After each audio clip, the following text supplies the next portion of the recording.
હવે છે ને તને કહી દઉં તારે મારે ભેગું કોઈ શોપિંગ માં આવવાનું નહીં. કેમ? હું કેમ હું કેમ નહીં આવવાનું મારે? નહીં આવવાનું ખોટી હોશિયારી મારે છે ત્યાં આબરૂના ધજાગરા કરે છે ના, મારા તમને હું દુકાનમાં. વાંધો છે? આબરૂના ધજાગરા થાય છે હવે. શેના આબરૂના ધજાગરા થયા? આબરૂના ધજાગરા જ કહેવાય ને આને શું કહેવાય બીજું? ભાઈ 4 જોડી કપડા લેવાતા ને આખી દુકાન તે ફફોરી નાખી એની. એટલે આ પણ જોવું તો પડે ને કપડા પહેરી પહેરી ક્યાં તમને સૂટ થાય છે કયો કલર સારો લાગે છે. અરે પણ સૂટ ની ક્યાં તું દેશે ક્યાં મારે હવે પૈણમાં જવું છે ત્યાં. તો પરણવાનો જવું હોય કઈ નહીં કપડા તો સારા લેવા પડે ને વ્યવસ્થિત. જે આપે ઈ લઈને હાલ્યું આવવાનું. ભાઈ એવું જ હોય અમારે પુરુષોને જણ અમારે એવું જ હોય 4 જોડી કપડા લેવાય ગમે લઈને હાલવાનું હોય. બધાય ફફોરી નાખ્યા ને પાછી તેમ કે કંઈક નવી લઈ હોય તો બતાવો નવી જોડી લઈ હોય તો બતાવો તો. એલા પણ બધા એવું જ કરે અટાણે દિવાળી ટાણે જૂનો માલ છે ને એ વેચી નાખે નવો માલ સ્ટોકમાં રાખી દે. હવે એ મારો મિત્ર છે ભાઈ સાહેબ બાપા નવામાં નવું જે લેટેસ્ટ આવ્યું હોય ને એ મને બતાવતો હોય હાલી હું નીકળ્યા છો.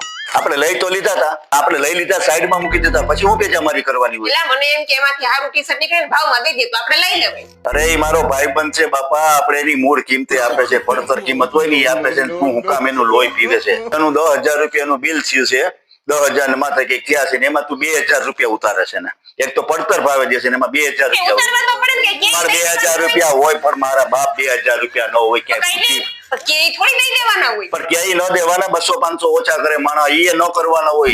તમને છે ને ભાવ કરાવતા જ નથી આવડતું એટલે જ તમને બધે છેતરી જાય છે. એ ભલે હું છેતરાઈ જાઉં તો છેતરાઈ જાઉં ભાઈ સાહેબ મારે 500 વધારે દેવા પડે તો ભલે દેવા. આ છેતરાઈ ગયો છો તારા જેવું નંગ ભટકાઈ ગયું છું તોય તને ફરિયાદ નથી કરતો હું. મારા જેવું ન બદલે તમે કેવા હું માંગો તમને તો છે ને એક તો લેતા આવડતા નથી કપડા હું ભેગી આવું તમને સજેશન કરું અને તોય તમે મારી ઉપર આવું કરો. મને છે ને ભાઈ જેવા કપડા છે ને વાલ છે પણ બજારમાં તારે મારા ભેગું કોઈ દી આવું નહીં તને કહી દઉં મહેરબાની કરીને.